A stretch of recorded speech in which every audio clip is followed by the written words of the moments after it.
மாண்புமிகு முதலமைச்சர் திரு மு.க. ஸ்டாலின் அவர்களின் தலைமையிலான திராவிட மாடல் அரசு தமிழ் மக்களின் வாழ்வாதார மேம்பாட்டிற்கும் ஆரோக்கியத்திற்கும் பல்வேறு நலத்திட்டங்களை செயல்படுத்தி வரும் நிலையில் கடந்த 4 ஆண்டுகளில் மட்டும் தமிழ்நாடு மக்கள் நல்வாழ்வு மற்றும் மருத்துவத்துறை மாபெரும் சாதனைகளை நிகழ்த்தி வெற்றிகளையும் விருதுகளையும் பாராட்டுகளையும் பெற்று இந்திய மாநிலங்களுக்கெல்லாம் முன்மாதிரியாக திகழ்ந்து கொண்டிருக்கிறது. அந்த வகையில் கொளத்தூரில் 360 படுக்கைகளுடன் உருவாக்கப்பட்ட அரசு பெரியார் மருத்துவமனை 1000 படுக்கைகள் மற்றும் 15 அறுவை சிகிச்சை அரங்குகளுடன் கலைஞர் நூற்றாண்டு உயர் சிறப்பு மருத்துவமனை 750 படுக்கை வசதிகளுடன் காஞ்சிபுரம் அரசு அறிஞர் அண்ணா நினைவு புற்றுநோய் மருத்துவமனை கிண்டியில் 200 படுக்கைகளுடன் முதியோர்களின் மருத்துவ பராமரிப்பிற்காக தனித்தன்மையுடன் தேசிய முதியோர் நல மையம் 5878 கோடியில் முதலமைச்சரின் விரிவான காப்பீடு திட்டம் 2854.74 கோடியில் தமிழ்நாடு சுகாதார சீரமைப்பு திட்டம்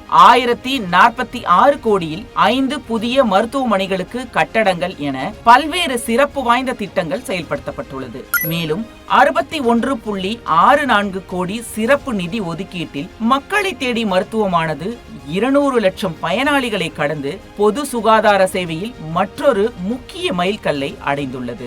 1148.24 கோடியில் 54,43,254 கர்ப்பிணிகளுக்கு ஊட்டச்சத்து பெட்டகங்கள் வழங்கப்பட்டுள்ளன.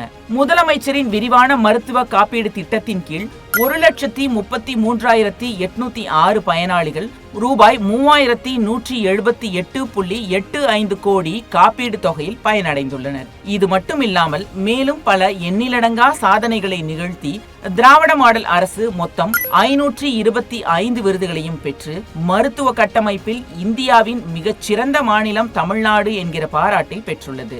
ஏற்கனவே உலக நாடுகளில் இருந்தும் மக்கள் மருத்துவத்திற்காக தமிழ்நாட்டை நாடி வரும் நிலையில் இந்த புதிய சாதனையானது மாண்புமிகு முதலமைச்சர் திரு மு.க. ஸ்டாலின் அவர்களின் திராவிட மாடல் அரசின் மருத்துவ கட்டமைப்பிற்கு புதிய மணிமகுடமாக உள்ளது.